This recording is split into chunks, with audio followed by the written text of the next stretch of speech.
Blessed love, blessed love, blessed love. Viewers and subscribers, blessed love.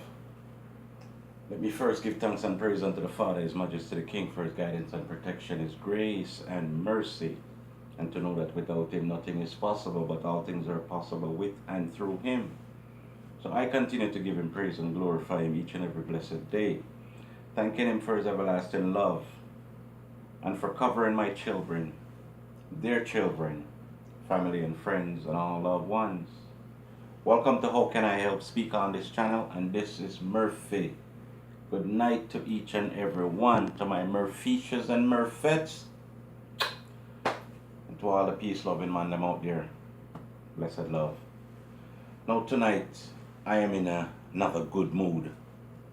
I was feeling good yesterday to know that Ninja my niece returned home safe and everything is good. Hope to hear more about that too, because it just can't just happen just like that. We have to hear some more and know what really happened and what goes on. Yes. Anyway, tonight I am in a happy mood again too, and I hope this can continue. Thank God I am not doing a video about somebody being murdered, even though I know somewhere somebody being murdered today, especially in Jamaica. But I haven't received that video yet or so forth. So what we're going to talk about this today now, we have a Jamaican who is doing some invention here. Yes. And this young man has come up with an idea, come up with something, invent something that can make cars run without gasoline. And when I saw this video today on CVMTV, I could not believe my eyes. I was like shocked and proud at the same time, and feeling good, especially to know that it is one of ours. So when people think that all we do is shoot people and smoke weed and this, that, and nothing else, no, we do a lot of things. See Usain Bolt, see Miss Lou, see Bob Marley. So we have a lot of good people, a lot of great doctors from Jamaica who are working in the United States and Canada right now. So we have some very good and talented people from Jamaica. But for this to happen, and for me to be alive, to see it with my two eyes on the TV or the computer, it was like, wow. Honestly, I feel good. I feel real good to know that it is one of ours that come up with this idea. So I'm going to play the video. The video is about 54 minutes long, 57 minutes and 6 seconds long. So we're going to see how much of it we're going to play. But it is very interesting. And I think every Jamaican should take a look at this video and should be proud of each other. Some of us just need help. I shouldn't say some of us. Some of them down there just need help. Just need the right push. But thank God he got a chance to go away to China and the United States and study. I'll let you hear it for yourself. All right? Tuesday, August 5. Thanks for watching here in Jamaica and online at cbntv.com. I'm Simon Crosskill. Now then, don't mind my setup, okay? The life and things work will get of a better remarkable soon. Jamaican who you probably have never heard of before. He is a self-taught inventor who, among other things, has created a unit that enables cars, that's right, any car, to run on water. That's exactly what I said, water. Now, he's concealed his identity prior to this interview with Live at 7. However, our producer Samuel Gordon now exclusively introduces the world to Harlow, Maine.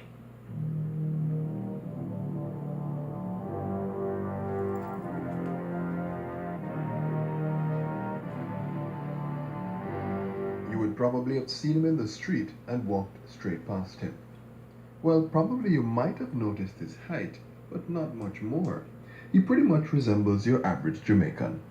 You might even have seen him driving past in the line of traffic and would not have realized that his car has not been to a gas station in many months, and his gas needle is always on E. That alone makes him far above average. This latest invention of Harlow, Maine was first brought to the public's attention when CBM-TV's Newswatch carried this story. You have heard it often, cars don't run on water. Well, what did they do? One man has shown CVM a prototype of a device that can power vehicles, not by hydrocarbons, but by H2O. Nika Lewis looks at what is driving one Jamaican to innovate. He can turn water into gas. Gas for cars, that is. Inventor and research developer Harlow Maine is the brain behind the Mainex H2 Flex machine, which he says is the answer to our gasoline woes. The technology, which seeks to extract hydrogen gas from substances such as water and pee, among others, is gaining attention on the international scene as an alternative to the unpredictable gas prices and a resource many fear is on the verge of depletion. He has been working with scientists in California and China for the past 5 years, but has not abandoned his Jamaican roots as he filters his research home. He tells us how his latest invention can help revolutionize the gas markets. The unit in the back converts water, aluminum, and lye, which is caustic soda, into hydrogen gas on demand. The hydrogen gas travel up into the fuel intake, the intake manifold of the engine, where it is combusted, power in the vehicle, giving you 130 octane, more power, more speed, and it also cleans the engine. The gas meter on E, he explained how he has been using the device to drive for hours before refilling with either clean or dirty water.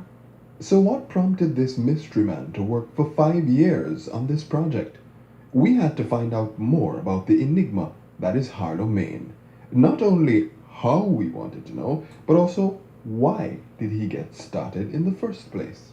Harlow thought that the first thing we should talk about is peak oil. What is peak oil? It took nature about 5 million years to create the fossil fuels that the world consumes in 1 year. The modern way of life is dependent on this fossilized sunlight, although a surprising number of people take it for granted. Since 1860, geologists have discovered over 2 trillion barrels of oil. Since then, the world has used approximately half. Before you can pump oil, you have to discover it. At first, it was easy to find and cheap to extract. The first great American oil field was Spindletop, discovered in 1900. Many more followed. Geologists scoured America.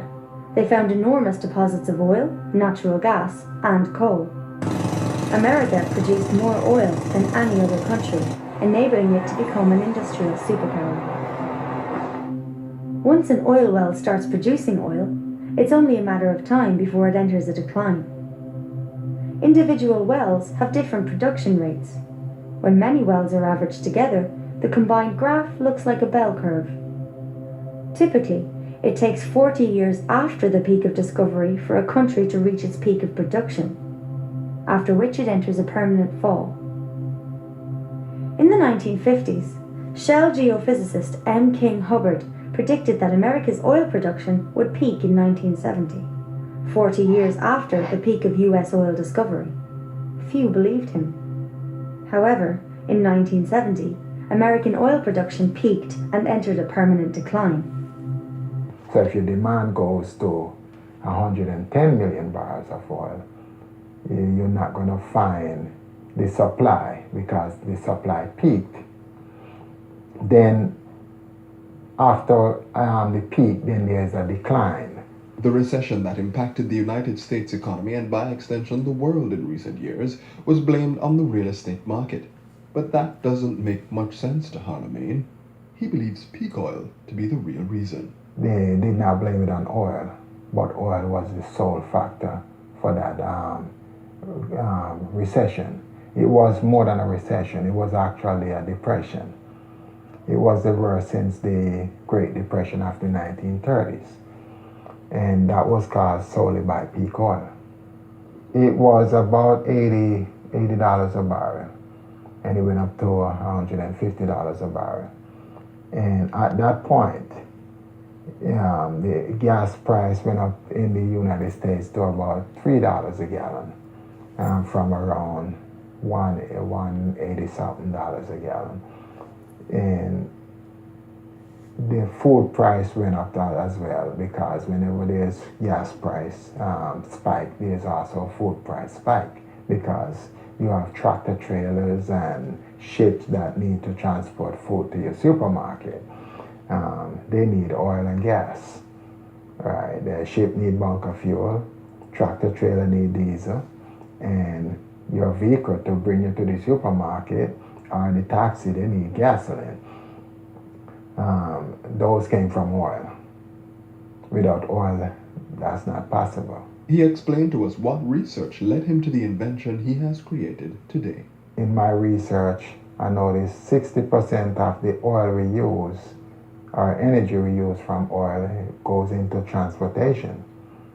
So I said, wind turbine is not going to help in that situation, because transportation is very important. To bring produce from, say, the farm to the supermarket shelves, we need something more than wind energy. I know these people is developing battery electric cars. That the problem with that is that the car need hours, to get 8 hours or so to recharge. So that would be a lot of productivity lost there in time waiting for a battery to recharge. So I said there must be a better way. So I looked at hydrogen gas.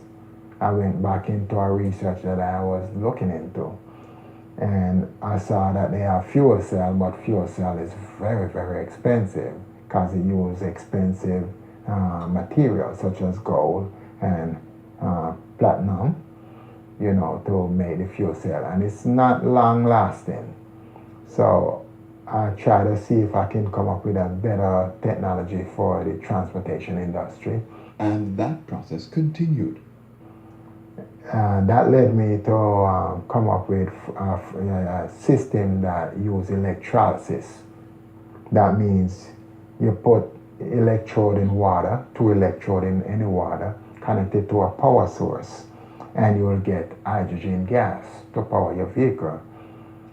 The problem with that is that we are only moving power from, say, a car alternator and battery to the car combustion system, to the car gas fuel system. So you're moving power from one place to the next. It's still on some cars today in Jamaica here. It was hard to see the savings. A person has to be driving all day, like a taxi operator, in order to see the savings. All you see was some increased power, but not much in savings. So, and the product was expensive to make, because I use stainless steel to make the unit. The examples that inspired him were of such that they used power to extract power. This boasted some savings, but still was not solving the problem that Harlow saw looming overhead. He probed deeper. I went and started research in using a chemical reaction, and looked around at several metals and silicon, and found out that aluminum got the same amount of energy as oil. But is aluminium a renewable energy resource? I looked deeply into aluminum, found that it's renewable. Once you use aluminum, it turns into alumina, which can be smelt back into aluminum without end. So it is renewable. It's not really cheap. It takes a lot of energy.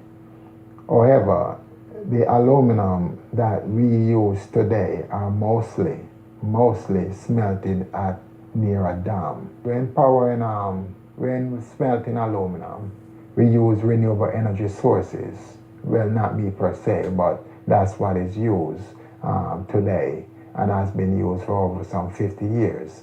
They use Hoover Dam, which is what do you call those places, and Niagara Falls, which is um, a renewable source, hydroelectricity, for instance, to smelt alumina into aluminum. So it is renewable. So how unique is this technology anyway? People have tried that in many labs, in many universities, but they never went as far as I did, as far as putting that into a product that's useful. We asked Harlemagne to reveal the hidden secrets of his device. So I found out that water will eat aluminum, and water is H2O. When it eats aluminum, you get H2 from water, which is hydrogen.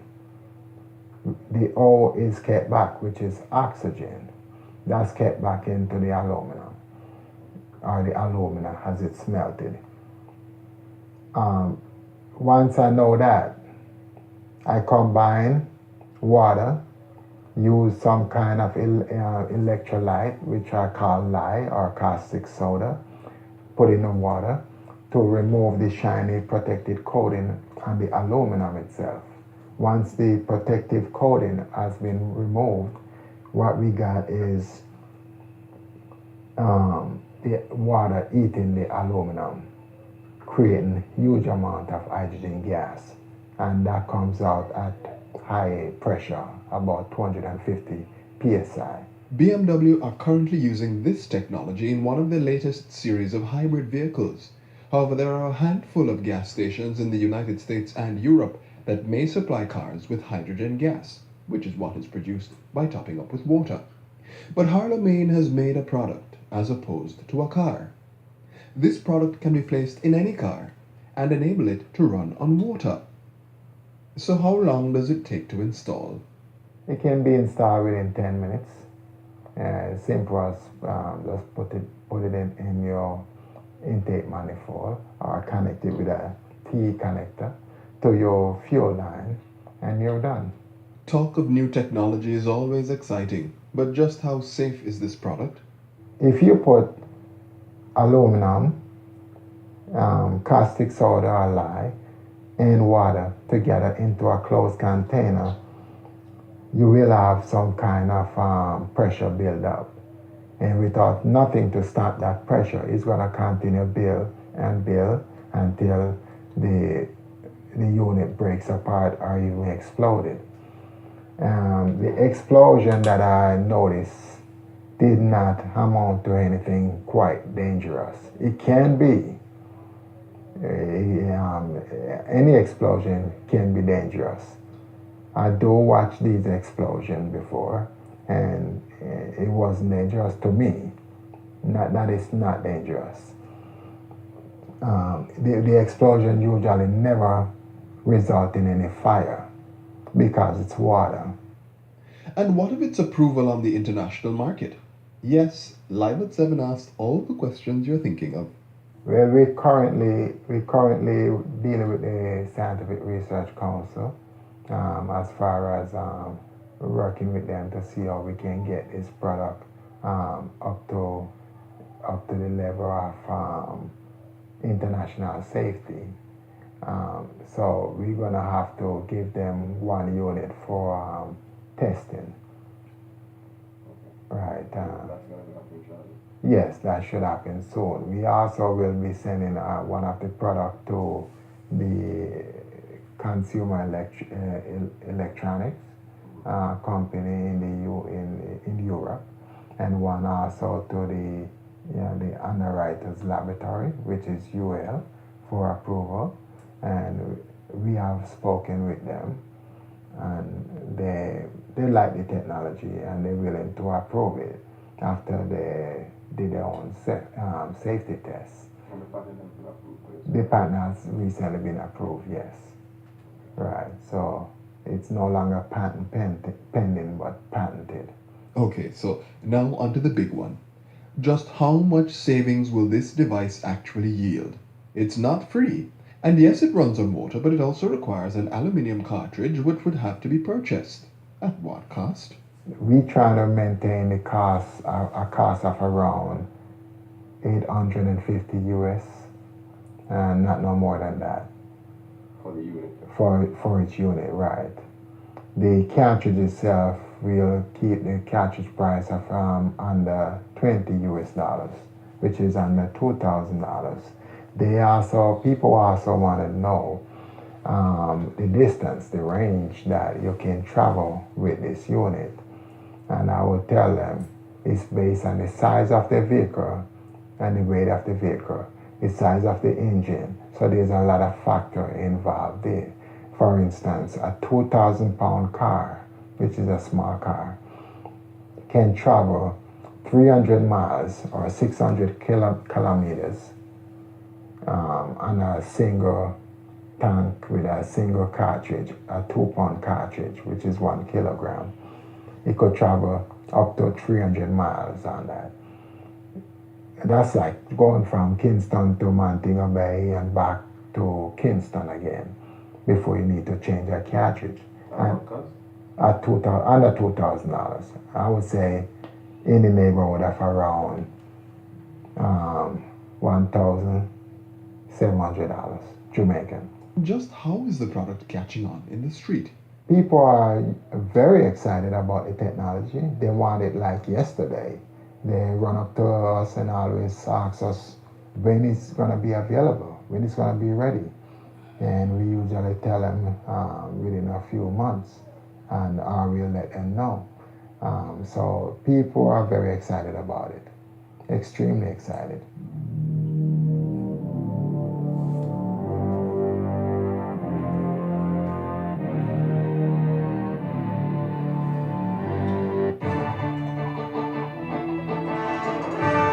Technology, I'm sure, impressed our team as much as it's impressing you now. But we wanted to see the reaction of the general public to the technology. Live at 7 hit the streets with Harlow, Maine.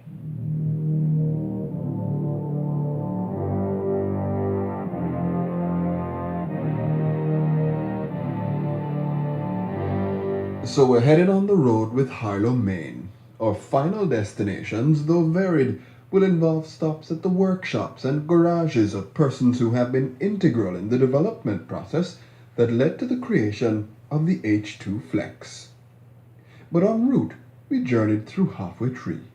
Harlow still had a lot to share with us about people's reaction to the technology. Yeah, of course, there's a lot of believers in it, but a vast majority of the population do not believe that the technology can work, and it's not by accident.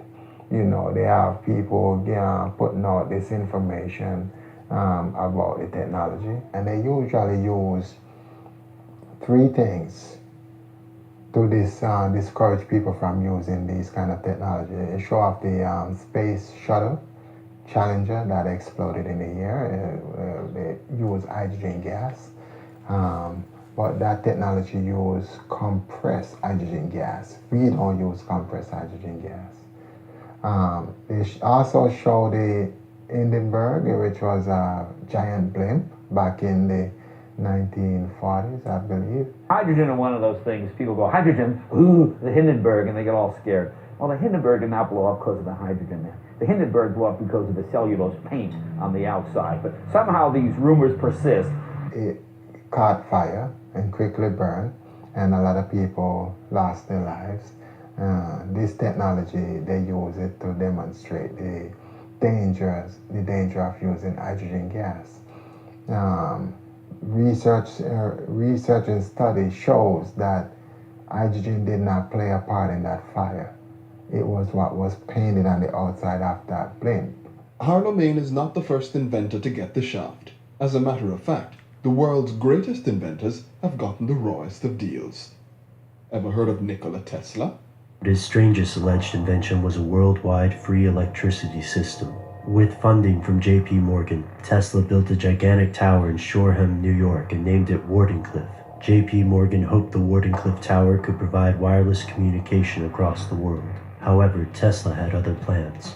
The inventor reportedly wanted to build an energy system that used Earth as a conductor. If the project worked, anyone could have electricity by simply sticking a rod into the ground. Unfortunately, free electricity is not profitable. And this system could be incredibly dangerous for the global elite because it could profoundly change the energy industry. Imagine how different the world would be if society didn't need oil or coal to function. Could the current world powers maintain control? The problem with Nikola Tesla, he went beyond his technology, his new invention, and came up with wireless current. So you could wirelessly send free current all over the place and safely. JP Morgan didn't like that, and somehow that was the end of Nikola Tesla. Tesla, by the way, invented light bulbs that had no filament so they could never burn out. He discovered a way to provide electricity wirelessly, and he also created alternating current, which we use today. Why have you never heard of his light bulb with no filament that could never burn out? And why have you never heard of wireless electricity? That's because Tesla wanted his inventions to be free for all mankind to use for their betterment. The powers that be did not allow him to progress accordingly. He died a pauper. Is this the fate that will befall Harlow Main? Another challenge that I met is funding, financing. Here in Jamaica, people do not like to finance local technology. The technology have to come from overseas, or the technology have to be developed to a point where we don't no longer need financing. And then you'll see people coming up, want to provide that funding when it's no longer needed. But to get funding, to get the product to the consumer, that's very, very challenging. Well, I've been to several institutions. I will not name any of them outright, and they love the technology. I could tell you that. But after they go into some kind of closed door meeting, then they come back and they put up some kind of barriers and say, listen, they need collaterals when none was really needed, or the collateral that I have is not up to par, you know. So and some even give grants that they get from other countries to put in renewable energy technology. And when I go to those companies that institutions that provide the grants, some of them will give me a runaround. They love the technology, but after going to a closed door meeting and come out, their love for the technology somewhat changed. You know, still loving the technology, but no longer want to give the grants. I don't understand why, but it's a challenge even to get the money that was provided for this kind of technology. Right, still a challenge to this very day. This is not a joke. If the system can't suppress the inventor by keeping him poor, they pull out all the stops. But I have been threatened, yes.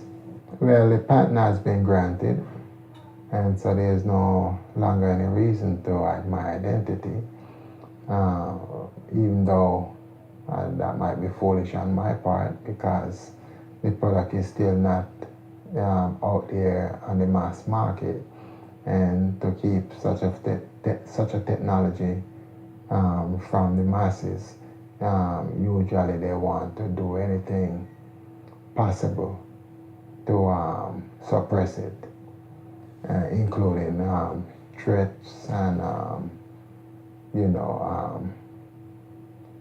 anything that they think would stop the technology. Well, it does make me feel good, I could tell you that. To know that your life has been threatened, and to send, I didn't want to go into it, but they actually sent me explosive, saying this is aluminum shavings that could work in the product, which it could if it's real aluminum shaving, but it was not real, and it's actually explosive. So it was designed to blow me apart and blow the technology apart. Man. and they were not successful. And by the way, I still have that aluminum shavings. It did blow up, so I know what I'm talking about, and I still have them for testing, so it's available till this very day. Right. The oil giants have amassed great wealth and will fight to keep it. There are wars over oil in certain part of the world. Right now as we speak, people are dying to get that oil out the ground and bring to us. For instance, we get our oil from Venezuela, and there is unrest that's brewing in Venezuela as well. We saw that in every oil producing country. We get sun all the time, we get rain all the time, we get wind all the time. And these are things that have been given to us by God for us to live. So it is for us to create ways from these things to make a living and for life to be easier for everyone. H2 Flex is the thing to use. H2 Flex is the way to go. H2 Flex is the changer. H2 Flex is what will bring the change to the nation, to the world. H2 Flex will reduce poverty. There's no question about it. H2 Flex will increase wealth. I remember the same thing taximan and busman said. That's how it goes, you know. Yeah, man. I don't spend money like we, you know. You on the street. It's smart. We have it. We have it. Yeah, man. We cheap. Yeah, man.